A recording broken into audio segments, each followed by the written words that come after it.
Hey everyone, welcome back. If you're dealing with a check engine light and the code P0440 is staring you in the face, don't panic.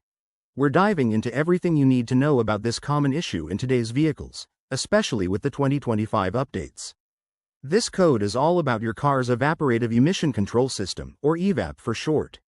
Specifically, P0440 means there's a small leak detected in the system that's designed to prevent fuel vapors from escaping into the atmosphere. It's a key part of modern emissions regulations, and in 2025 models, the sensors are even more sensitive to catch these leaks early. Now, let's talk symptoms. You might not notice much at first, but common signs include the check engine light illuminating on your dashboard, a slight decrease in fuel efficiency, or even a strong smell of gasoline around your vehicle. If you're driving a 2025 model, you could also get alerts on your infotainment system, making it easier to address right away. What causes this? Well, it's often something simple like a loose or damaged gas cap, cracked hoses, or a faulty purge valve. In newer cars, issues with the evap canister or even software glitches in the engine control module could be culprits. Environmental factors, like extreme temperatures, might exacerbate these problems in 2025 vehicles with advanced materials.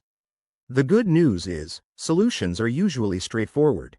Start by checking and tightening your gas cap. That's the fix about 50% of the time.